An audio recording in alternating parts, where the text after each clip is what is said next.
आज भी हमारे को शर्मिंदा होना पड़ता है कि तो आपकी प्राथमिकता क्या रहने वाली है? जो कार्य मतलब पूर्व अध्यक्ष ने नहीं किए वो मैं पूर्ण करूँ। वो अध्यक्ष अकाउंट में पैसा है या कोषाध्यक्ष किसके सिग्नेचर पे? तीसरी बार मैं चुनाव नहीं लड़ रहा था, लेकिन आप अपने 4 साल के कार्यकाल में पेपर क्लॉक नहीं लगवा पाए।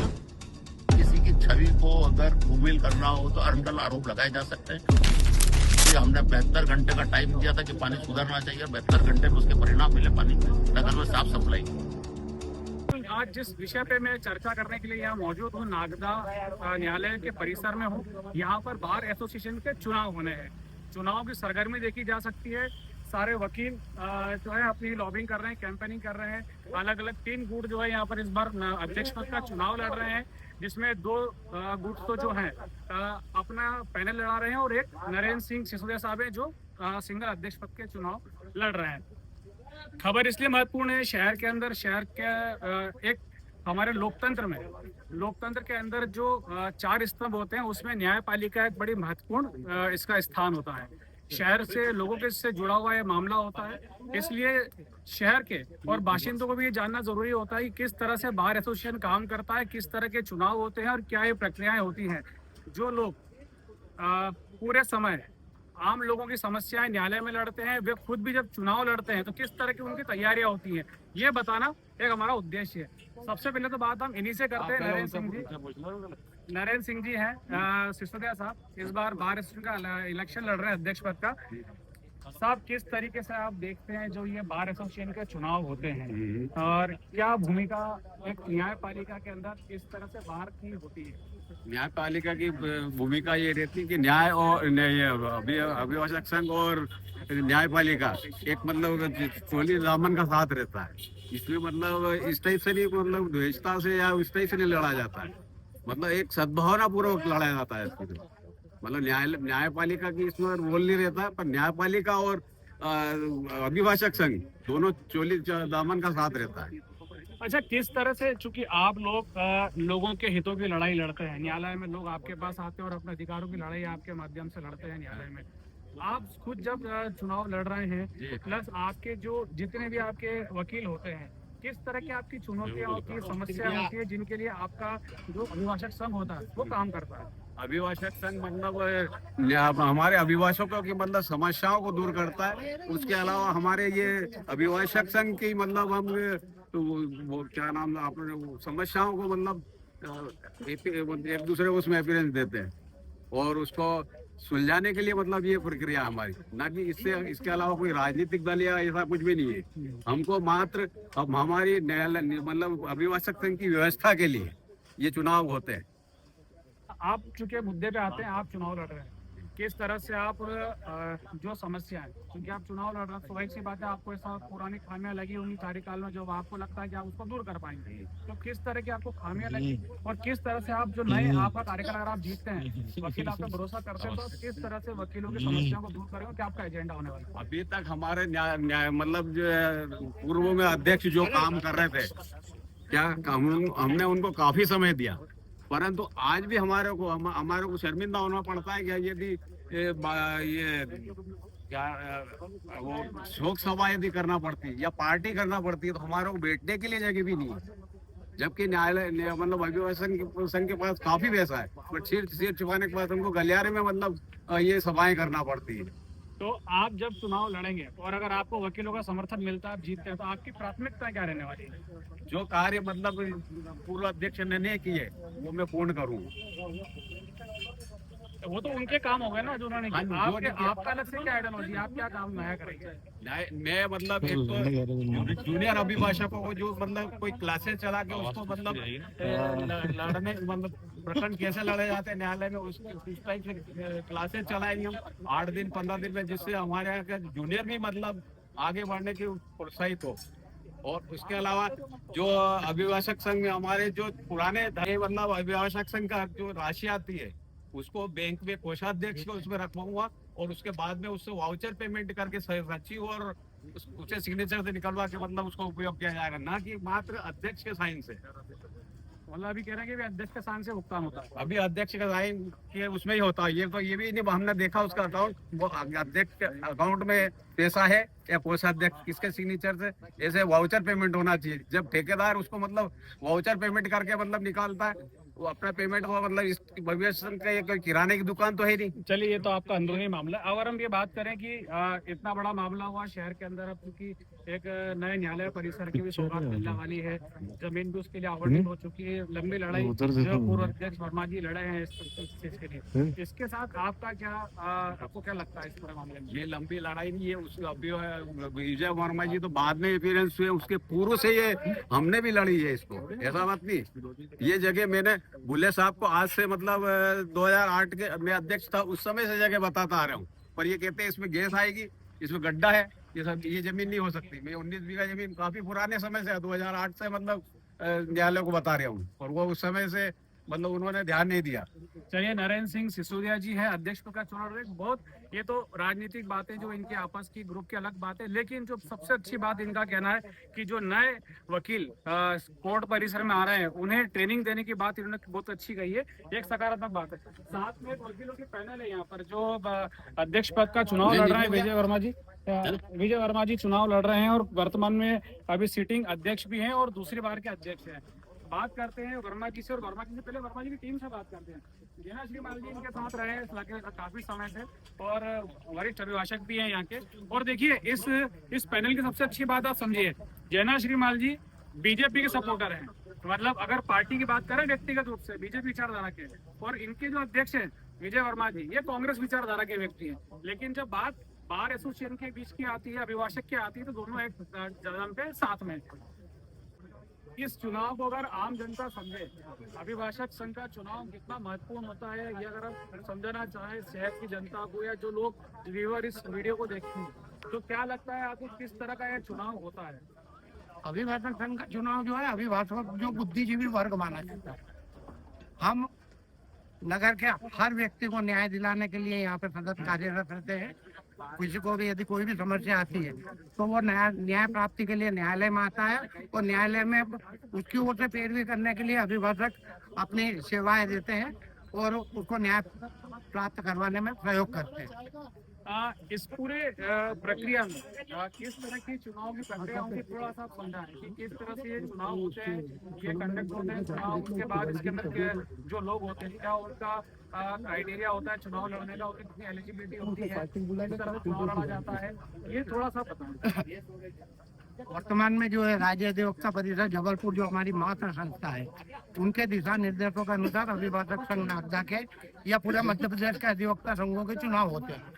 वर्तमान में जो उनका क्राइटेरिया है, 25 वर्ष का जिसको वकालत का अनुभव है वह व्यक्ति मुख्य चुनाव अधिकारी होगा, और उसके बाद में यदि अध्यक्ष पद के लिए किसी अधिवक्ता को चुनाव लड़ना है तो उसका क्राइटेरिया जो है राज्य अधिवक्ता परिषद ने 20 वर्ष का करा है। सचिव पद के लिए 15 वर्ष का वकील, 15 वर्ष की वकालत का अनुभव रखने वाला व्यक्ति ही चुनाव रख सकता है। अन्य पदों के लिए, अन्य पद में मैं आपको बताऊं कि अध्यक्ष होता है 20 वर्ष की वकालत आवश्यक है, उपाध्यक्ष के लिए ऐसा कोई क्राइटेरिया नहीं है। सचिव के लिए जो है 15 वर्ष का क्राइटेरिया है, सह सचिव के लिए कोई क्राइटेरिया नहीं है, पुस्तकालय सचिव के लिए नहीं है, कोषाध्यक्ष पद के लिए भी कोई क्राइटेरिया राज्य अधिवक्ता परिषद जबलपुर के द्वारा निर्धारित नहीं किया गया। इसलिए इन जो जिनके ऊपर क्राइटेरिया नहीं है उन पदों पे यदि कोई नवीन अधिवक्ता भी यदि चुनाव लड़ना चाहता है, अपना भाग्य आजमाना चाहता है, तो अपना भाग्य आजमा सकता है, उसमें कोई प्रतिबंध नहीं। इसमें बकायदा आपकी एक वोटर लिस्ट जारी होती है, वो क्या प्रक्रिया होती है?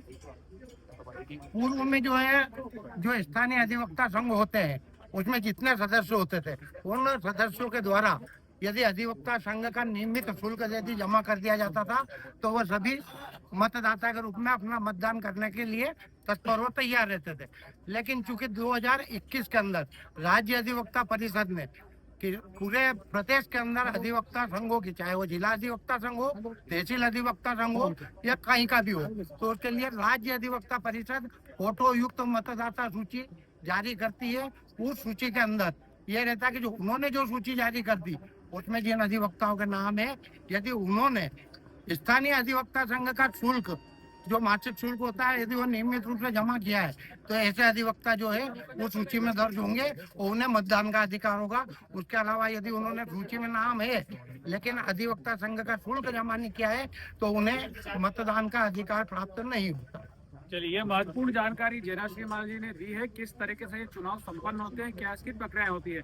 दीपक नेगी एक युवा वकील हैं, क्या इनकी सोच है इस चुनाव को लेकर के और क्या इनकी अपेक्षाएं हैं जो अध्यक्ष नए चुने जाएंगे, क्या इनके लिए हितों के लिए काम करेंगे। और जिस तरीके से अभी नरेंद्र सिसोदिया जी ने बात कही, नेगी जी आप युवा वकील हैं, इतने बड़े वरिष्ठ वकीलों के साथ आप काम कर रहे हैं, क्या आपको लगता है कि इस तरह के इलेक्शंस होते हैं आप लोगों के बीच में अंदरूनी, कितना आप लोगों के लिए फायदेमंद होता है, इससे अधिवक्ताओं को वास्तव में लाभ होता भी है या ये सिर्फ एक पद तक के लिए ये चुनाव होते हैं।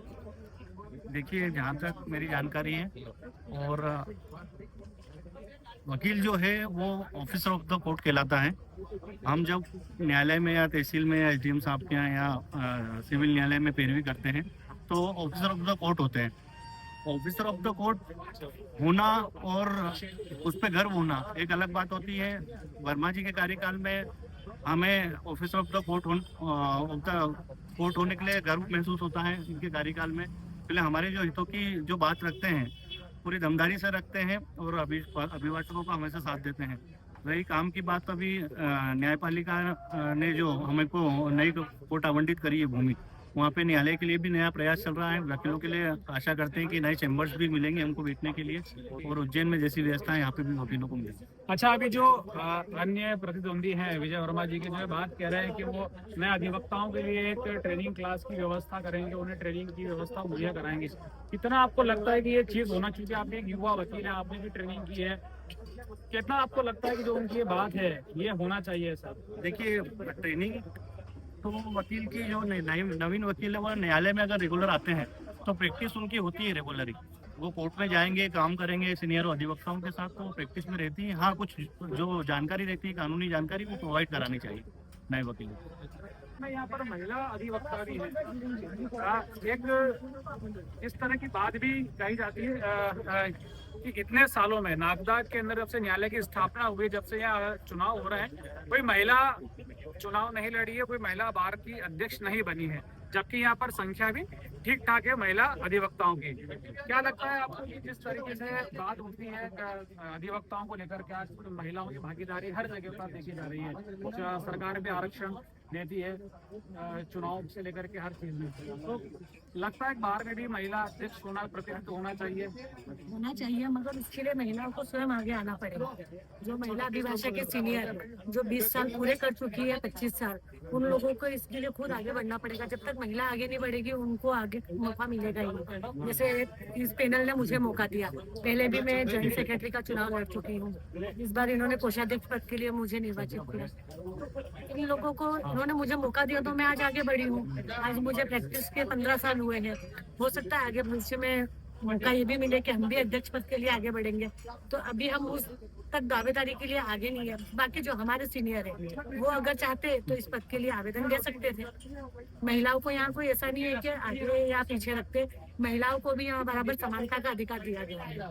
क्या आपको लगता है ऐसे मुद्दे जो मेल एडवोकेट है और जो फीमेल एडवोकेट है, इनमें कोई इस तरह की कुछ चीजें सुविधाओं को लेकर के या कुछ अन्य चीजों को लेकर के, हितों को लेकर के होना चाहिए? मुद्दे दोनों से डिफरेंट आपको लगता है या सिमिलर ही रहते हैं? नहीं, सिमिलर ही है। यहाँ पे जो भी परेशानी है, जैसे हमारे अध्यक्ष विजय वर्मा जी, हमें जो भी परेशानी आई है इन 4 सालों में, हमने इनको बाकायदा बताया और उन्होंने हमारी परेशानियों को दूर भी किया है। तो इनके कार्यकाल में हमें कोई परेशानी नहीं हुई है। तो हम चाहते हैं कि आगे भी हमें ऐसे ही अध्यक्ष मिले जो हमारी परेशानियों को समझे और उसे दूर करे। आपको भी काफी समय हो गया है, जैसा कि अभी साहिबा जी ने कि मौका मिलेगा तो चुनाव लड़ेंगे, लेकिन आप तो सीनियर वकील हैं, आपको मौका क्यों नहीं मिला? 20 वर्ष नहीं हुए। अच्छा, इसलिए। और हमारे अभिभाषक संघ के जो अध्यक्ष विजय वर्मा जी रहे हैं, तो हमें ऐसा लगता भी नहीं है कि महिलाओं को उन्होंने पीछे रखा है। और हमारी जो भी समस्या होती है हम वर्मा जी को बताते हैं, तुरंत वो हमारी सुनवाई करते हैं। इसलिए हमें ऐसा कभी महसूस नहीं हुआ है कि हमें भी आगे आना चाहिए। आप ये बात कह रही हैं लेकिन अभी जो नरेंद्र सिंह सिद्धू साहब जो एक और वकील अध्यक्ष का चुनाव लड़ रहे हैं, वो बड़ी बात कर रहे हैं कि अभी तक यहाँ पर काम नहीं हुए हैं, विकास कार्य के जो बचे रह गए हैं वो पूरे करेंगे। जो जमीन आवंटित हुई है न्यायालय के लिए, वो पुराने समय से उसकी मांग की जा रही थी, तो कई सारी विसंगतियां वो गिना गई, लेकिन आप लोग समर्थन में बात कर रहे हैं, ये क्या सब बात है, क्या सोचते देखिए हैं? वो प्रतिद्वंदी है और सामने वाला यदि दो पक्ष यदि आमने सामने लड़ते हैं तो एक दूसरे की बुराई जरूर करते पर हैं। आप तो वकील तथ्यों पे लड़ते हो आप तो। ठीक है भैया, नो कमेंट। चलिए, अध्यक्ष साथ में विजय वर्मा जी। विजय वर्मा जी तीसरी बार चुनाव लड़ने जा रहे हैं। इसके पहले भी 2 बार बार असिस्टेंट का चुनाव लड़ चुके हैं। 2 बार विजय वर्मा जी को पराजय मिली है, उसके बाद ये अध्यक्ष बने थे और अब की बार लगातार ये 2 बार के अध्यक्ष लगातार है, तीसरी बार फिर चुनाव मैदान में है। वर्मा जी, ऐसे कौन से काम बच्चे रह गए हैं कि आप तीसरी बार मैदान में हैं? सबसे बड़ा मुद्दा हमारे सामने इस समय यह है कि वर्ष 2023 में, जब 22 में मैं पहली बार जब अध्यक्ष का चुनाव जीता था, उस समय तक नागदा के अंदर नवीन न्यायालय की स्थापना होने के लिए भूमि का कहीं भी आवंटन नहीं हो पाया था। मैंने 22 से अपने साथियों सहित प्रयास किया और 23 में शासन से हमने नवीन न्यायालय के लिए लगभग 18 भूमि शासन से हमने प्राप्त की, जिसका पोजीशन हाई कोर्ट ले चुका है। उसके बाद मैं निरंतर प्रयास करता रहा कि किसी भी तरह से इस भूमि पर भवन का निर्माण होना चाहिए। निरंतर प्रयास के बाद लगभग 63 करोड़ की डीपीआर हाई कोर्ट से तैयार होकर मध्य प्रदेश शासन के पास पुटअप हो चुकी है। विगत 2 वर्षों से मैं लगातार उस विषय में पत्राचार भी कर रहा हूँ, बार बार शासन का ध्यान भी आकर्षित करवाया है। लोकल एमएलए और महतपुर के एमएलए के माध्यम से उस राशि को स्वीकृति करवाने के लिए हमने मांग भी की है और विधानसभा में प्रश्न भी उठवाया है, किंतु उसके बाद भी वो राशि आज तक हमारे को स्वीकृत नहीं हो पा रही है। हाँ, एक समस्या जरूर है कि ये जहाँ मेरे जब 22 में पहली बार अध्यक्ष बना था, उसके पहले से ही कोर्ट यहाँ संचालित हो रहा था। जिस जगह आज हम बैठे हैं, यहाँ की जो अव्यवस्थाएं थी कि यहाँ घुटने घुटने पानी भरा रहता था और इवन पक्षकारों को तो परेशानी होती थी, वकीलों को होती थी, न्यायाधीश गणों को भी होती थी। समस्या गंभीर थी। मैंने इस ओर भी पत्राचार किया पर शासन से किसी तरह का कोई उसमें सहयोग नहीं प्राप्त हुआ। तब मैंने यहाँ के लोकल एमएलए से बुला के वस्तु स्थिति से अवगत करवाया और उनको ध्यान आकर्षित करवाने के बाद उनकी राशि से यहाँ आज जो न्यायालय में पेपर है, ये उनकी राशि से स्वीकृत हुआ, पानी की समस्या बंद हुई।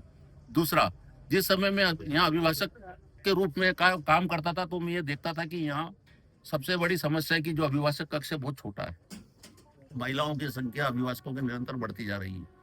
तभी से मेरे दिमाग में ये विचार था कि कभी अगर अपनों को सहयोग मिला यहाँ के अभिभाषकों का, तो यहाँ एक महिला अभिभाषक कक्ष होना चाहिए। मैंने उस दिशा में भी काम किया। हमारे विधायक जी को पुनः बुलाया। हमने कहा साहब, महिलाओं की संख्या निरंतर बढ़ती जा रही है, अगर आप सहयोग कर दें तो आपकी राशि से, तो यहाँ महिला अभिभाषक कक्ष हो जाएगा, निर्माण हो जाएगा। विधायक जी ने सकारात्मक रूप दिखाया। उनकी राशि से उनके विधायक निधि की 5 लाख रुपए राशि स्वीकृत की और 2024 के अंत तक महिला अभिभाषक कक्ष के रूप में महिलाओं के लिए कक्ष का निर्माण जो पहले से नहीं था, वो निर्माण हमने करवाया, हमारे साथियों के सहयोग से हुआ। उसके बाद सबसे बड़ी समस्या यहाँ ये आ रही थी कि हम अभिभाषकों की संख्या निरंतर बढ़ती जा रही है और पोजीशन बहुत कम है। अब चूंकि जो इस समय वर्तमान में न्यायालय संचालित हो रहा, वो ये मेरे कार्यकाल के पहले से हो रहा। जितनी यहाँ जगह है उसी को हमने सुविधा में बदलने का प्रयास किया है। निरंतर हमने आते हुए नए जो युवा अभिभाषक आ रहे हैं, उनके जो एक समस्या यहाँ थी कि उनके पास बैठने की जगह नहीं थी, वो अपने काम इधर उधर जाके करते थे। हमने उसी जगह में से जगह चिन्हित कर करके उनका सीटिंग अरेंजमेंट करा। आज वो अपने टेबल पर अपना काम व्यवस्थित रूप से संचालित कर रहे हैं। जितनी जगह है उसमें हमने असुविधाओं को ढूंढा, ना कि उसको असुविधा में हमने परिवर्तन किया। आपने एक लंबी चौड़ी फहरिस्त अपने काम की गिनाई, लेकिन अभी आप ही के सामने आपके जो प्रतिद्वंदी चुनाव लड़ रहे हैं नरेंद्र सिंह सिद्धू जी, वो काफी आरोप लगा कर गए हैं। उन्होंने ये चीज जो आपने सुना होगा, उन्होंने कहा कि किस तरीके से पैसों का आहरण जो होता है वो आप स्वयं के हस्ताक्षर में कर रहे हैं। और बात अगर की जाए आपके हस्ताक्षर वाली बात तो अपने जगह है, लेकिन एक और बड़ी बात जो है कही जाती है, जो खामियां कही जाती है कि पेवर्स का जो आपने जिक्र करा अभी कि पेवर्स के लिए राशि स्वीकृत करें, लेकिन आप अपने 4 साल के कार्यकाल में पेवर्स ब्लॉक नहीं लगवा पाए, जो कि प्राथमिकता में ऐसा वकीलों का कहना है कि वो जो प्राथमिकता में काम हो जाना चाहिए था। फंड की आप बात कर रहे हैं तो फंड में भी ऐसा कहना है कि बार के पास अपना फंड इतना तो होता ही है कि वो इस तरह की जो छोटी मोटी सुविधाएं तो की जा सकती थी। इसमें कहाँ आप अपने आप को सही पाते हैं और विपक्षियों के आरोपों को आप मेरा ऐसा मानना है कि किसी की छवि को अगर धूमिल करना हो तो अनर्गल आरोप लगाए जा सकते हैं। जिस जगह से आप निकल के आए, जो पेपर सामने है, वो विधायक निधि से हुए। अब रहा सवाल बार के कोष का मामला। मेरे पहले के कार्यकाल में अभिभाषक संघ नागदा का कोई बैंक अकाउंट नहीं था। जब मैं चार्ज में आया और हमको समझ में आया कि अभिभाषक संघ नागदा का कोई बैंक अकाउंट नहीं है, तब हमने अभिभाषक संघ नागदा का बैंक अकाउंट खुलवाया। राज्य अधिवक्ता परिषद यहाँ का जो रजिस्ट्रेशन होना चाहिए बार का, वो रजिस्ट्रेशन तक बार का नहीं था, बार के कक्ष में कि नागदा बार किस उस पर स्टेट बार में दर्ज है। उस रजिस्ट्रेशन को मंगवाया हमने। रजिस्ट्रेशन को मंगवाने के बाद सेंट्रल बैंक ऑफ इंडिया में नागदा अभिभाषक संघ का हमने खाता खुलवाया। और जो बाहर का फंड है, अब आ रही है फंड की राशि की बात। फंड की जो राशि है वो उसका हिसाब हमारा जनवरी तक का तैयार है। हमारे कोषाध्यक्ष के भी हस्ताक्षर है, हमारे भी हस्ताक्षर है। फंड की जो राशि का आप कह रहे हैं कि कहीं दुरुपयोग हुआ है, हमारे कार्यकाल में 1 रुपए का भी दुरुपयोग नहीं हुआ। जितनी राशि फंड में आती है उसका पर मंथ हिसाब डलता है और ऑडिट होता है। आज तक हमारा हिसाब नवंबर माह तक का तैयार है। आपको लेकर के एक बात ये भी कही गई, क्योंकि चुनाव को लेकर के जब आप पिछला चुनाव जीते थे तभी आरोप लगे थे कि आपने कुछ उसमें धांधली करके चुनाव को जीता है, इस तरह के आरोप लगे थे। और अभी भी एक बात फिर एक आरोप लगा है कि जब चुनाव की सारी सरगर्मियां जब हुई चुनाव के लिए, तो जो इसकी बैठक होती है चुनाव आहूत करने के लिए, जो आपके चुनाव कराने जो ऑब्जर्वर नियुक्त होते हैं, उसके लिए शायद मीटिंग लगती है, ऐसा मुझे बताया गया था कि कुछ मीटिंग्स वकीलों की होती है, लेकिन वो भी आपने कंडक्ट नहीं करी और सीधे ही आप जो है चुनाव में चले गए। तो ये क्या चीज होती है, इसको आप तथ्य तो समझाइएगा जी। देखिए, कार्यकाल पूर्ण होने के पहले अभिभाषक संघ नागदा के चुनाव के लिए मुख्य निर्वाचन अधिकारी नियुक्त होना चाहिए। मुख्य चुनाव अधिकारी की नियुक्ति जो हमारी निर्वाचित कार्यकारिणी थी उसकी बैठक हुई। वह बैठक में व्यवस्थित रूप से यह तय हुआ कि आगामी कार्यकाल का चुनाव होना है दिसंबर माह में। ऐसी स्थिति में मुख्य चुनाव अधिकारी की नियुक्ति होना आवश्यक है। सर्वसम्मति से प्रस्ताव पास हुआ। सर्वसम्मति से प्रस्ताव होने के बाद चुनाव अधिकारी, चूंकि मुख्य चुनाव अधिकारी का क्राइटेरिया 25 साल का है, इस समय नागदा वार के अंदर जो हमारे मुख्य चुनाव अधिकारी श्री लक्ष्मी नारायण लोहरवाड़ पूर्व में 2 चुनाव करवा चुके हैं, उनकी कार्यप्रणाली प्रणाली स्पष्ट और पारदर्शिता है रही है। उनके प्रस्ताव पर सहमति बनी, वो प्रस्ताव पास हुआ। उस प्रस्ताव को पास करने के बाद राज्य अधिवक्ता परिषद को भेजा गया और वो आज मुख्य निर्वाचन अधिकारी है। कितने वकील जो है इस बार चुनाव में हिस्सा ले रहे हैं और मतदान करेंगे? देखिए, नागदा अभिभाषक संघ में इस समय लगभग 206 अभिभाषक रजिस्टर्ड है, जिसमें से 177 लोगों को मतदान की पात्रता राज्य अधिवक्ता परिषद के दिशा निर्देशों के अनुरूप पाई गई है। हाँ, पिछले चुनाव में जैसे अभी आपने मेरे से पूछा था कि एक आरोप लगा था मेरे ऊपर कि मतपत्र इधर हो गए या उधर हो गए, उस जो आरोप लगाए थे और जिन्होंने आरोप लगाया वो आरोप राज्य अधिवक्ता परिषद ने खारिज कर दिए हैं। और उस राज्य अधिवक्ता के परिषद के द्वारा जो खारिज किया गया उसको लेकर वह माननीय उच्च न्यायालय जबलपुर पहुंचे और जबलपुर ने भी उनकी याचिका निरस्त कर दी। इससे प्रतीत होता है कि इस पूरी पुरानी जो चुनाव प्रक्रिया थी पारदर्शी थी, बेदाग थी।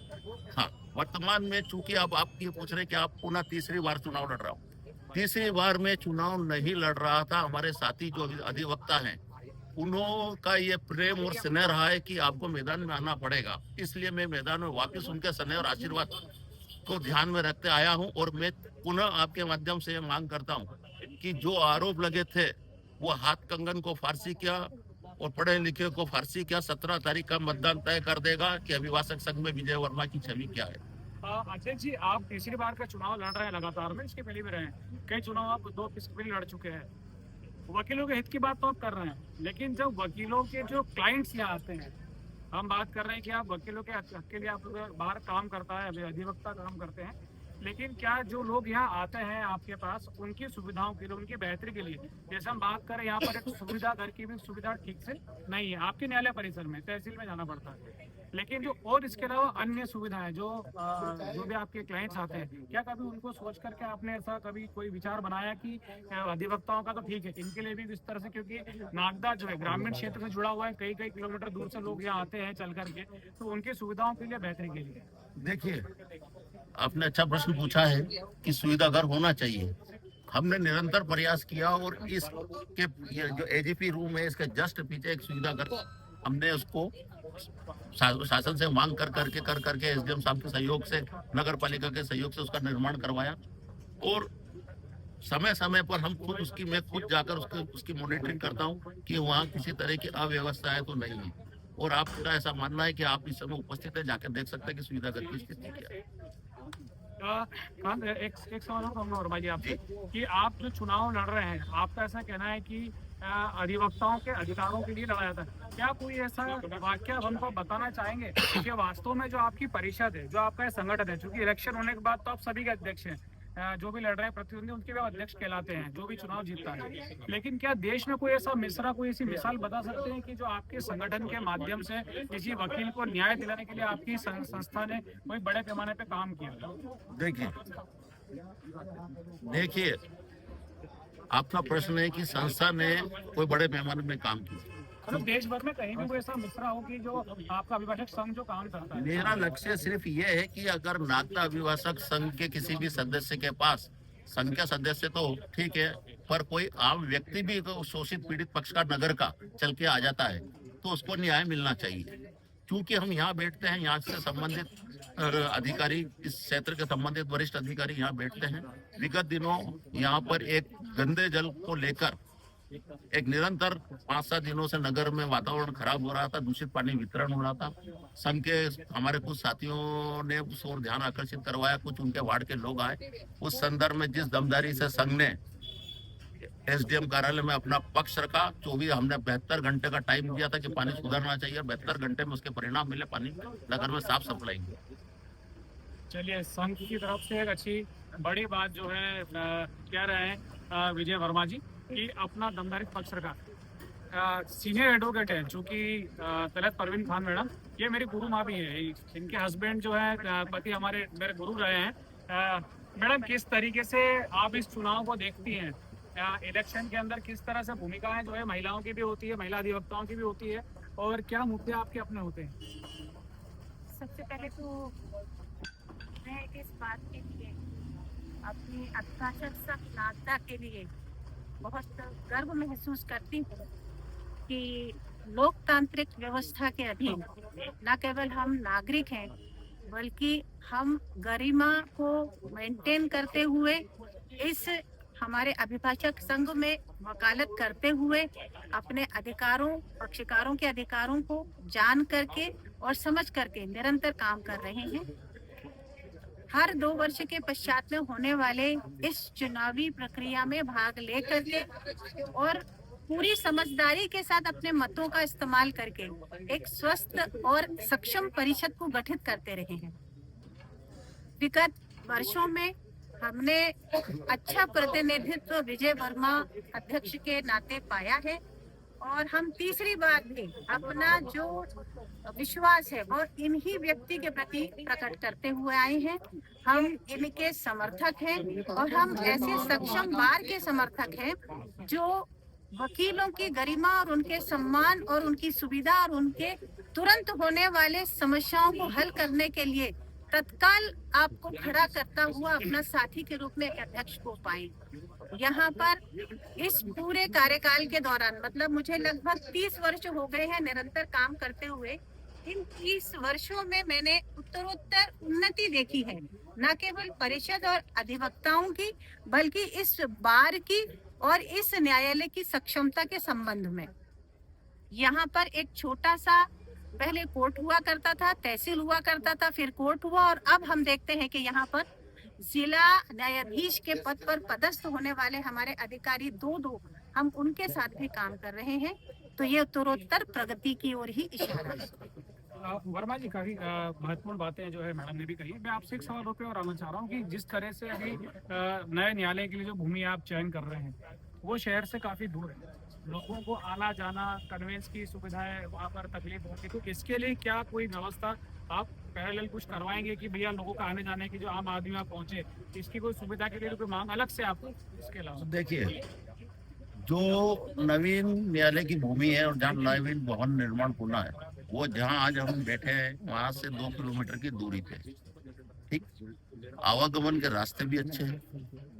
यदि भविष्य में किसी अधिवक्ता को ऐसा लगता है कि यहाँ कोई आने जाने में परेशानी है या वो है, उस संदर्भ में भी हम हमारे स्टेट बार से और जो हाईकोर्ट से हम निवेदन करेंगे कि इसको सुविधा में बदला जाए, उनकी आने जाने की सुविधा की जाए।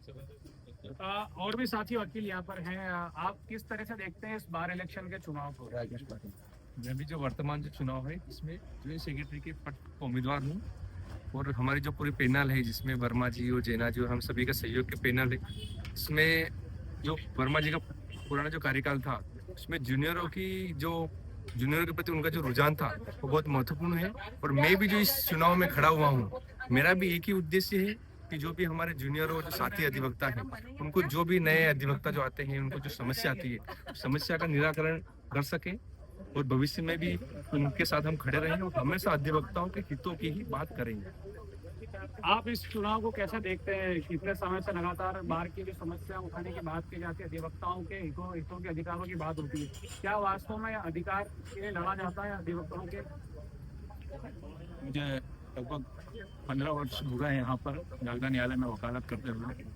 सभी अध्यक्षों का कार्यकाल काफी संगठित होता है, काफी नेतृत्वशाली होते हैं, वो अपना नेतृत्व करते हैं और अभिभाषकों के हित की सभी लोग बात करते हैं। लेकिन जो पिछले 4 साल में हमने नेतृत्व क्षमता अध्यक्ष के नाते देखी है, वो विजय वर्मा जी में देखी है। उन्हीं के नेतृत्व अभिभाषक संघ नागदा अभी बहुत ही संगठित है, बहुत ही शक्तिशाली है। किसी भी मुद्दे को लेकर, चाहे वो जूनियर को मुद्दे को, सीनियर को मुद्दे को, कोई बेसिक समस्या हो, मूलभूत समस्या हो, सभी समस्याओं में तत्पर होकर तैयार रहते हैं। ऐसे अध्यक्ष के साथ हम पूरी ताकत बन के उनके साथ खड़े हैं, पूरी उनकी नेतृत्व क्षमता पे हमें पूर्ण विश्वास है और इसी के साथ हम चाहते हैं कि फिर से आगामी 2 वर्ष के लिए पूरा कार्यकाल आप करें और अभिभाषकों के हित के लिए आगे बढ़ें।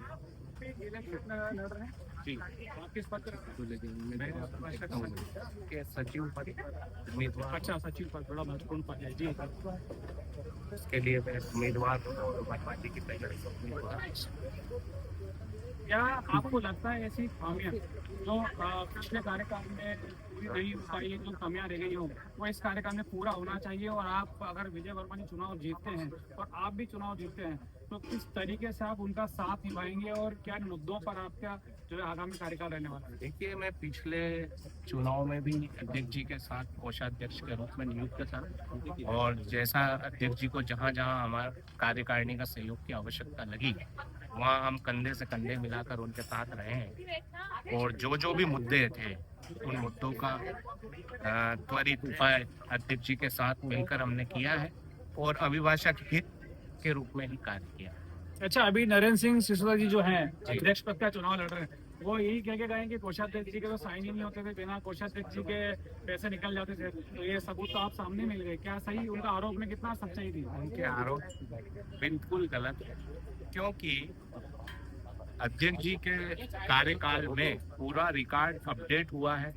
अध्यक्ष जी विजय वर्मा जी के कार्यकाल में बैंक में अकाउंट किया गया है, अध्यक्ष जी के कार्यकाल में सीए के मार्फत पूरा ऑडिट किया गया है और हर महीने का रिकॉर्ड मेरे द्वारा चेक करके पूरी कार्यकारिणी के माध्यम से हस्ताक्षर करके अपडेट किया गया है और नवंबर तक का भी पूरा हिसाब अपडेट है।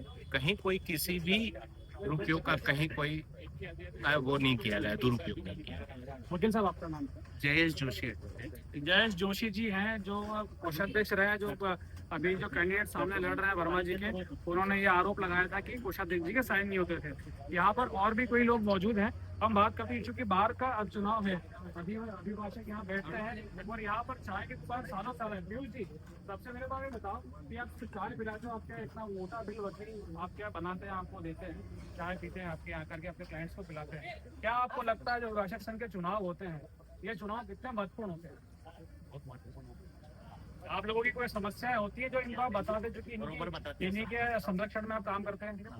समस्या बताते हैं, समस्या का निराकरण होता है? बरोबर होता है। अच्छा, आपके यहाँ सभी लोग चाय पीते हैं, वर्मा जी पी रहे हैं, जो दूसरे चुनाव लड़ रहे हैं वो भी पीते हैं, सारी चीजें। आप ये बताओ कि किस तरह से जो काम यहाँ पर होना चाहिए, आपके क्या अपने मुद्दे होते हैं जो सुलझने चाहिए, जो आज तक चाहे ना सुलझे हो और जो भविष्य में होना चाहिए? क्यों नहीं बता सकते यार? आपके सामने सब लोग यार चाय पीते हैं। अभी सब मुद्दा क्या बताऊं, ठीक है, मतलब सारी चीज का समाधान हो जाता है हमारे लिए, सभी चीज का समाधान हो जाता है, जो बोलते हैं वो हो जाता है अपने। चलिए, ये पीयूष जी है, यहाँ पर सालों से चाय की दुकान चला रहे हैं। अच्छा, यहाँ पे आम आदमी से हम बात करते हैं जो यहाँ पहुँचते हैं अपने मुद्दों को लेकर के। किस तरीके से आप देख रहे हैं इस चुनाव को? जब 12 अप्रैल के चुनाव होते हैं, आप यहाँ पर आते हैं, लगातार आपको कानूनी रूप से काम पड़ता है। क्या आपको लगता है कि जो लोग आते हैं उनके लिए क्या सुविधाएं होना चाहिए, क्योंकि आपका महसूस अध्यक्ष जी तक जाए, चुनाव लड़े, जीते हैं, तो आम आदमी क्या समस्याएं इस कोर्ट में आपको महसूस होती है? यहाँ पे अच्छा काम कर रहे हैं, उनका कार्यकाल भी अच्छा है और हर कोई सी भी चीज का समाधान करने में नहीं, मैं ये पूछ रहा हूँ कि आम आदमी के नाते आपको क्या ऐसी असुविधाएं महसूस होती है? असुविधाएं तो बहुत सारी है। असुविधाएं की तो बहुत सारी, एक तो सबसे बड़ी वकीलों को बैठने का सही व्यवस्था आम आदमी के लिए के लिए भी असुविधाएं बहुत है। आम आदमी के लिए बैठने के लिए जगह नहीं मिलती, कोई नीचे जमीन पे बैठा रहता है, उसके लिए भी कुर्सी लगनी चाहिए। एक मेट्रो का जाते थे वहाँ पे सब बैठने की वगैरह व्यवस्था, यहाँ बैठने की व्यवस्था है। चलिए, ये महत्वपूर्ण बात कही है। यहाँ पर वकीलों के पास पहुंचते हैं। क्या नाम है आपका? संजय सिंह जी हैं। ये अपनी बात रख रहे हैं कि यहाँ पर आम आदमी के लिए भी व्यवस्था है, सुविधाएं बैठने के लिए होना चाहिए। यहाँ पर लोग हैं, यहाँ पर अपना अपना जो व्यवसाय कर रहे हैं। भैया, गरम गरम भजिए चल रहे हैं साहब। क्या आपको लगता है समस्या यहाँ पर नए आप दुकानदारों के चुनाव होने हैं, तो भी नया अध्यक्ष चुना जाएगा, आपकी किस तरह से समस्या जो है चाहिए और क्या आपकी मांगे हैं जवाब रखना चाहिए? समस्या हमारे 40 साल पुरानी चल रही थी, जब कोर्ट नहीं आई थी ना, उसके पहले जब से ये जो नया अध्यक्ष है इन्होंने बातों को तो सबसे बड़ी समस्या नहीं है, सारी चीजों की समस्या नहीं है। ये काउंटर बनवा के दिया, शेड बनवा के दिया, उससे पहले अध्यक्ष हमारे बारे में सबसे पहले हमारे बारे हमारी दुकानों का रोड हुआ कर वहाँ से अच्छा, और कोई आपको लगता है कि और सुधार इसमें ये तो करा अच्छी बात, लेकिन इसके अलावा और कोई नया सुधार होना चाहिए, या कोई पक्की दुकान आपको बन के मिलना चाहिए, या ये वाली दुकान तो बन के सकते हैं क्योंकि सरकारी जगह पे ये वाला पूरा सेट बनवा के दिया। चलिए, ये कितने सालों से आप यहाँ पर हैं? करीब हो गए 25 से 30 साल, 25-20 साल न्यायालय से पहले के। चलिए, यहाँ पर अधिवक्ता है लक्ष्मी रघुवंशी, बड़ी तेज नजर के रूप में जानी जाती है। लक्ष्मी जी, चुनाव है 12 अप्रैल के, क्या लगता है आपको चुनाव में किस तरह के मुद्दे होते हैं और आपको इस चुनाव प्रक्रिया को लेकर के आप क्या विचार हैं? हमारे निर्वाचन के चुनाव होते हैं वो हमारे निवासों को के लिए लड़े जाते हैं। बहुत सारी समस्या होती है निवासों की, जो संघ के सदस्य या संघ के अध्यक्ष ऊपर लेवल तक पहुंचा के उन समस्याओं का समाधान कराते हैं। हमारे जो पूर्व अध्यक्ष हैं विजय जी वर्मा, उनके 2 बार से वो विजय हुए हैं और उनका कार्यकाल काफी अच्छा रहा है। उन्होंने ऐसी बहुत सारी समस्याओं का समाधान किया है जो काफी वर्षों से पेंडिंग थी या समस्या का समाधान हो नहीं पा रहा था। उन्हें ना सिर्फ आदिवासियों के हित की लड़ाई लड़ी है, लेकिन जो भी उनके पास किसी समस्या को लेकर या किसी परेशानी को लेकर आया तो उन्होंने सभी समस्याओं का समाधान किया। इसलिए विजय वर्मा जी ने काफी समाधान किया है, क्योंकि विजय वर्मा जी के समर्थक काफी वकील हैं, वे 2 बार से अध्यक्ष भी हैं। जी, आप यहाँ पर? मैं यहाँ का मतलब सबसे नया मेंबर हूँ। अच्छा, आप नए मेंबर हैं? जी, आप इस बार मतदान करेंगे? नहीं, मेरा नाम नहीं है लिस्ट में, अभी सबसे लेटेस्ट मेंबर नहीं बना हूँ, शायद से 1 महीने हुए हैं मुझे। अभी प्रॉब्लम क्या थी, जो पहले हम लोगों को सुनने में आती थी कि बाहर में अगर आप यहाँ पे कोर्ट में आ रहे हैं तो जूनियर है तो आपके टेबल लेने में, सीट लेने में या फिर काम करने में प्रॉब्लम आता है, बैठने की जगह नहीं होती। बट मेरा एक पर्सनल एक्सपीरियंस ये रहा है कि मेरे को आए हुए 10-15 दिन ही हुए, उसके अंदर ही मेरी एक बैठने की प्रॉपर व्यवस्था, प्रॉपर शेड लग के एक टेबल मिल गई मुझे, तो वहाँ पे मैं बैठ के मेरा काम कर रहा हूँ और अभी मुझे उसमें कुछ प्रॉब्लम नहीं है। और एक चीज़ और है जो हम लोगों को लगती है कि जैसे बीइंग एडवोकेट, अगर कुछ प्रॉब्लम आ रही है या फिर कहीं कुछ परेशानी आ रही है, कुछ सीखने को नहीं मिल रहा है या कहीं आप स्टैंड नहीं ले पा रहे हो, तो आपके साथ कोई है तो हमें लगता है कि या जो मेरे लिए खड़ा हो सकता है या अभिभाषक के लिए खड़ा हो सकता है विजय वर्मा से। चलिए, तो आप इस बार देखिए, क्या नाम है आपका? क्षितिज तिवारी। क्षितिज तिवारी जी हैं, युवा वकील है, बता रहे हैं 20 दिन 10 दिन यहाँ आए हुए हैं, लेकिन उनको बैठने की व्यवस्था मिली और जो है वर्तमान के अध्यक्ष भी हैं और चुनाव भी लड़ रहे हैं। इनकी प्रशंसा कार्य की काफी कर रहे हैं। निश्चित ही देखिए, जो अभिभाषक संघ के चुनाव है, ये चुनाव इस शहर में इनफैक्ट इसलिए डालते हैं क्योंकि ये हर व्यक्ति को कहीं ना कहीं किसी न किसी रूप में इस न्यायालय में, तहसील में काम कुछ ना कुछ होता ही है। और जो वकीलों के माध्यम से काम होते हैं, हमारे रोजमर्रा की जिंदगी में जो कई सारे चुनौतियां होती हैं, वो ये हमारी समस्याओं को लड़ने के लिए मौजूद रहते हैं। यहाँ पर जो है हमारे साथ पत्रकार हैं, वो शहर के अंदर काफी समय से पत्रकारिता कर रहे हैं, अपना खुद का यूट्यूब चैनल चलाते हैं। बंटी भाई, नागदा के अंदर चुनाव है अभिभाषक संघ के, क्योंकि आम आदमी को इस विषय में पता नहीं होता है, सामान्य आदमी के लिए जनरल चीज है, लेकिन लोगों को जानकारी में होना भी चाहिए कि इस तरह का चुनाव भी शहर के अंदर होता है। क्या आपको इस तरह से इन चुनाव को लेकर के आपको क्या सोच आ रहा है? इन चुनाव को लेकर नगर में चर्चा का विषय है, गली मोहल्लों में भी चर्चा का विषय है और काफी रोमांचक होता है यहाँ का चुनाव। पिछली बार भी देखा था, आरोप लगा था धांधली का, वैसे जबलपुर न्यायालय ने उसको नकारा था, पर एक आरोप लगा था धांधली का। मतलब इंटरेस्टिंग चुनाव होते हैं, लोगों को इसमें दिलचस्पी रखना चाहिए। बिल्कुल बिल्कुल। पूर्व अध्यक्ष खड़े हैं। अच्छा, साथ में पूर्व अध्यक्ष जी भी मौजूद हैं यहाँ पर। वकील साहब, किस तरह से आप काम देख रहे हैं, क्योंकि आप भी अध्यक्ष रहे हैं और 2 साल वर्मा जी को हो चुके हैं, और इसके पहले क्या ऐसी चीजें थी जो आपके कार्यकाल में नहीं हुई थी, जो इन्होंने पूरी की, और जो आगे और होनी चाहिए जो रह गई? विजय वर्मा जी जो कि हमारे वरिष्ठ साथी है, और मुझे ये कहने में कोई भी हिचक नहीं कि विजय वर्मा जी ने जो कार्य किए हैं अपने कार्यकाल के दौरान, वह मुझसे कई लाखों गुना अच्छे किए हैं। और विजय वर्मा एक ऐसा शख्स है कि जो वकील के आत्मसम्मान के लिए और उसकी इज्जत के लिए और उसकी रक्षा के लिए हमेशा खड़ा रहता है। और विजय वर्मा एक ऐसा व्यक्ति है जो न्यायालय में जज हैं और जो पक्षकार आगंतुक आते हैं सबका ध्यान रखता है। मतलब विजय वर्मा का कोई तोड़ नहीं है, विजय वर्मा बिन तोड़ है। और विजय वर्मा ने जो कार्य किए हैं, जैसे न्यायालय लेके आए विजय वर्मा, न्यायालय के लिए भूमि स्वीकृत कराई है। विजय वर्मा ने जो एक सम्मान से जो बात होती है, बार और बेंच का जो समन्वय वो स्थापित किया बहुत अच्छे तरीके से, जिसमें वकील की आत्मसम्मान की पूरी रक्षा की। और रात को 12 बजे भी यदि कोई वकील विजय वर्मा को फोन लगाता है तो विजय वर्मा विदिन सेकंड में आके खड़ा होता है। मैं समझता हूँ इससे अच्छा अध्यक्ष हमें नहीं मिल सकता।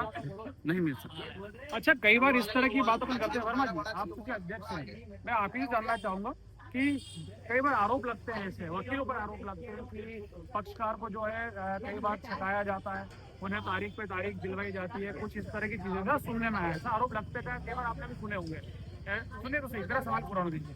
जिस तरह से वकीलों पर भी आरोप लगते हैं, क्या इस तरह की चीजें तो वकीलों पर वास्तव में होती हैं? क्या वकील किसी पक्षकार के लिए, या कई बार किसी ऐसा भी आरोप लगता है कि किसी वकील ने किसी अन्य वकील के साथ मिल करके, 2 पार्टियां लड़ रही हैं तो आपस में ही मिल करके जो है किसी एक पार्टी को केस कमजोर करवाए, इस तरह की बातें, कभी इस तरह की बातें आपके सामने आती हैं, तो क्या इसका समाधान होता है? क्या इसके लिए समाधान के लिए काम किया जा सकता है? देखिए, जिस तरह का आपका ये प्रश्न है, मैं इसको पूरे सिरे से नकारता हूँ। इस तरह का कहीं भी नहीं होता है, क्योंकि जो आपने कहा कि तारीख बढ़ाई जाती है बार बार, चूंकि प्रकरण न्यायालय में रहता है और उसकी मॉनिटरिंग न्यायाधीश गण करते हैं। न्यायाधीश गण के द्वारा ही प्रकरण की स्थिति को देखते हुए तारीख तय की जाती है। क्योंकि ये न्यायाधीश गण का क्षेत्राधिकार है, उसमें अभिभाषकों का कोई हस्तक्षेप नहीं है। और आपने कहा कि वकील इधर से भी मिल जाते हैं, उधर से भी मिल जाते हैं, पूर्ण तरह से असत्य और निराधार आरोप है। अगर इस तरह का कोई आरोप लगाता है, मैं उसकी निंदा करता हूँ। नहीं, कभी इस तरह की बात भी अगर संज्ञान में कभी इनके साथ आती है, कभी आई भी, वैसे तो हम भी इस बात को हम इसको तथ्यात्मक रूप से नहीं किया, लेकिन जो सुना है चर्चाओं में हम भी सुनते हैं, आपने भी सुने होगा कई बार इस तरह की बातें, अब तक क्या आती होंगी? देखिए, मेरे पास मेरे कार्यकाल के दौरान इस तरह की कोई मामला सामने नहीं आया। और मेरा ऐसा मानना है कि जो भी अभिभाषक है उनको इस चीज का पूरा ध्यान रहता है कि हम अगर कहीं गलत करेंगे तो कहीं ना कहीं वह एडवोकेट एक्ट के अंतर्गत भी वो आ सकते हैं। इसलिए हर अधिवक्ता अपनी कलम बचा के अपने विवेक से और न्याय के दायरे में कार्य करता है। 2 लाइनों में इसको समझा जाए कि ये जो चुनाव होते हैं, ये कितने आम लोगों को इसमें रुचि रहना चाहिए और किस तरह का ये इलेक्शन होता है? देखिए, मेरा ऐसा मानना है कि ये अधिवक्ताओं का जो चुनाव है, इसमें आम जनता इस ओर विशेष रूप से ध्यान रखती है कि अभिभाषक जो भी है, अभिभाषक संघ का नेतृत्व कर रहे हैं या जो भी अभिभाषक है, क्योंकि हर पीड़ित व्यक्ति जो कानून नहीं समझता वो किसी भी अधिवक्ता की शरण में जाता है कि मुझको इस विभाग से या इस विभाग से मेरा कार्य होना चाहिए। इसलिए उनका इस चुनाव में उनकी जिज्ञासा रहती है कि कोई ऐसा कैपेबल व्यक्ति चुनाव लड़े कि हमारे को कोई परेशानी आए तो उसका निराकरण वो करवा सके। चलिए, विजय वर्मा जी है, काफी अभी अपनी बात इन्होंने कही है। साहू जी वकील साहब हैं, काफी नामचीन वकील हैं, काफी इनकी केस से जो है जीतते भी हैं, इनका खबरें भी छपती है, प्रकाशित भी होती है खबरें इनकी। साहू साहब वकील, कई बार हम भी सुनते हैं आप चुनाव लड़ते हैं, ऐसी खबरें चलती है, बाद में आपका नाम नहीं होता है, क्या होता है? मतलब चुनाव, आप इतने पुराने वकील हैं, आपको ऐसा क्यों लगा कि आप चुनाव नहीं लड़ सकते, आपको लड़ना नहीं चाहिए? हम जीत गए ना चुनाव, जिस दिन हमने फार्म लिया उसी दिन जीत गए हम। एक ऐसा वाकया हो चुका है कि किसी बहुत सीनियर एडवोकेट ने पिछले चुनाव में फार्म लिया, मुझको खबर लगी उनकी पॉलिसी गलत है। इंसानियत के नाते वो मेरा ऐसा मानना है कि सही तरीका से उनका व्यवहार नहीं है। मैंने भी ले लिया, आखिरकार मेरी टेबल पे मीटिंग हुई राजीनामे की, मैंने समर्थन, मैंने बोला मेरे को नहीं देना, आखिर चुनाव हुए। इस बार वो चाणक्य की एक नीति है कि ताकत में शांति है, तो इस बार हमने पहले ही फार्म ले लिया, अगले ने लिया ही नहीं, तो मेरी जीत वैसी हो गई। चलिए, जीत जैसे अपने बातों से ही कौशलता दिखा रहे हैं साहू जी अपनी। साहू साहब, क्या चुनाव जो बार एसोसिएशन के होते हैं, अभिभाषक संघ के चुनाव हो रहे हैं, किन मुद्दों पे चुनाव लड़ा जा रहा है, और आपको क्या लगता है कि आप अपनी तरफ से क्या सुझाव, क्या विजय वर्मा जी को देना चाहेंगे कि किस तरह से जो है वकीलों के मुद्दे जो है हल नहीं हो पाए और जो भविष्य में होना चाहिए? मेरा ऐसा मानना है कि ऐसा कौन सा मुद्दा जो हल नहीं, पहले हम इसका विषय करें। दूसरा विषय ये है कि किसी भी संस्था को चलाने के लिए एक पद होता है, पद व्यक्ति का नहीं होता है, व्यक्ति उस पद पे आसीन होके और वहाँ की व्यवस्थाओं के लिए आगे बढ़ता है, ना कि अपनी जेब भरता है। तो ये जो विषय है, वर्मा जी को जो जिताया गया चुनाव, उसके बाद 2 साल का कार्यकाल सबने देखा, सबसे अच्छा ये लगा कि जब भी किसी वकील की कोई प्रॉब्लम आई, कोई इशू आ गया, प्रशासन लेवल पे भी गए, उन्होंने ये भी नहीं देखा है कि कोई विरोधी गुट का था या नहीं था, उन्होंने तुरंत उसको एक्शन लिया और उसको बेस्ट पॉसिबल किया। इवन कई एडवोकेट ऐसे भी आए जिनके प्रॉब्लम्स आई, पेशेंट के रूप में बेचारे एडमिट रहे, भर्ती रहे, उनको भी मुक्त कंठ से उन्होंने कलेक्शन किया, बेस्ट पॉसिबल दिया, और एक वो कहावत है बीट द बेस्ट, सर्वोत्तम से भी श्रेष्ठ परफॉर्मेंस देने का प्रयास किया। इस बार भी उम्मीद नहीं, बहुत जबरदस्त आशाओं के साथ ये विषय चलेगा, और परिणाम जिस दिन आएगा उस दिन उसों की 2 लाइन एडवांस में हम बोल देंगे कि आँख आँख जिसने तेरा जलवा देखा, कान कान जिसने तेरी बात सुनी। साहू साहब, आपकी सारी बात मैं समझ रहा हूँ, लेकिन फिर भी एक सवाल, जिसका चूंकि जवाब अपेक्षित है कि यही होना है, लेकिन फिर भी एक सवाल है, क्या अभी आपने वर्मा जी के सामने जो चुनाव लड़ रहे हैं नरेंद्र सिंह जी सिसोदिया साहब, उनसे सवाल किया? उन्होंने कई आरोप लगाए कि पुराने काम नहीं हुए, कई सारे काम पेंडिंग हैं, पेपर्स नहीं लगे, कई असुविधाएं हैं, जो काम इन्होंने छोड़ा है वो पूरा करेंगे। वो नए वकील जो यहाँ पे प्रैक्टिस के लिए आ रहे हैं, हम देख रहे हैं कि इस बार पिछले कई वर्षों के मुकाबले इन दिनों काफी जो है वकील नए यहाँ पर प्रैक्टिस के लिए आ रहे हैं। उनकी प्रैक्टिस के लिए, ट्रेनिंग के लिए वो सुविधाएं व्यवस्थाएं करेंगे। क्या आप इत्तेफाक रखते हैं उनके इस तरह के आरोप को सब उनके विचारों से जो आगे करेंगे? ये उनका विचार है, बहुत सम्मान किए जाने योग्य है, लेकिन एक घर में 5 उंगलियां बराबर नहीं होंगी। 145 करोड़ लोगों का देश है, जिसको जो सोचना है, जिसको जो अवधारणा बनानी है, पर चर्चा है 206 वकील की है, चर्चा है 206 एडवोकेट की है, 177 वकील 206 ना था, मतदान 177। पता है आपका प्रश्न यही था कि नहीं, मैं सिर्फ ये बात कर रहा हूँ कि जैसे कि आप सब, मतलब अधिकांश जैसे आप लोगों ने बात की, क्योंकि आप तो पैनल में नहीं है, पैनल में आप नहीं ना चुनाव लड़ रहे हैं, नहीं, आपने जो बात कही, आप जिनसे आप निष्पक्ष रूप से बात कर रहे हैं, हाँ, आपने बात की, हमको वर्मा जी से कोई मतलब नहीं है ना, वर्मा जी के, हमको सीधी बात है, कैंडिडेट अच्छा फाइट कर रहे हैं ना, विषय ये नहीं आ रहा है ना वो अपने घर में बैठ रहे हैं ना कोई और मर रहा है, विषय ये आ रहा है कि हम किसी के रिमोट कंट्रोल के माध्यम से नहीं चलेंगे। ये बार व्यवस्थाओं का बार है। अध्यक्ष का मतलब ये हो कि हम ऐसे व्यक्ति को बनाएंगे जो व्यवस्था को साथ लेकर चलेगा। अभी तक तो मेरे को लगता है कि किसी को कोई शिकायत आई, अब आज ही शिकायत आ रही है, आज ही लाइब्रेरी दिख रही है, जबकि लाइब्रेरी बनी हुई है, महिलाओं का भी वेटिंग हॉल बनाया, तो कितने लोग हम यूज कर पा रहे हैं? हम भी तो अपने आप को देखें ना कि जो चीज हमारे पास है क्या हम उसका इम्प्लीमेंट करके और उसका यूज कर पा रहे हैं। सारी व्यवस्था है, नजरिए का फर्क है। साहू साहब, ये हमने एक यहाँ पर जो व्यक्ति जो यहाँ आते हैं वकीलों के पास, जो पक्षकार होता है, अभी एक हमने पीड़ा सुजान उनसे बात की। उनका ऐसा कहना है कि यहाँ पर अभिभाषकों के लिए तो व्यवस्थाएं हैं, लेकिन जो लोग आते हैं किसी वकील के टेबल पर बैठे हैं वहाँ तक तो ठीक है, लेकिन जो अन्य दूसरे लोग होते हैं उनके लिए यहाँ बैठने की सुविधाएं नहीं है, उनके लिए भी एक व्यवस्था होनी चाहिए। उन्होंने किसी एक जगह का न्यायालय का उदाहरण भी दिया, तो मैं पेश कर रहा हूँ। तो उनका ऐसा कहना है कि वहाँ पर बैठने की व्यवस्था है, आराम करने की व्यवस्था यहाँ पर होना चाहिए।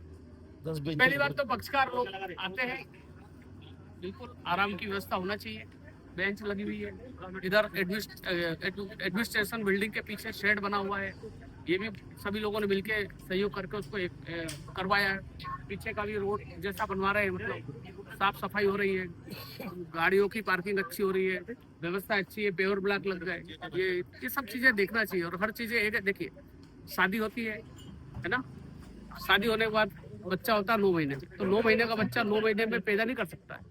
तो अध्यक्ष आया है, 2 साल हुए, ये दूसरा साल कार्यकाल चलेगा, ये पेवर ब्लॉक लगे हैं, पीछे की व्यवस्था चल रही है, एडमिनिस्ट्रेशन शेड बना है, 10-10 चेयर लगी हुई है, सब बैठ रहे हैं अच्छी। और एक वो लाइन भी है, a thing of a beauty is a joy forever, सुंदरता वो है जो सर्वत्र व्याप्त है। नजरिया देखे ना, थोड़ा पॉजिटिव तो चले।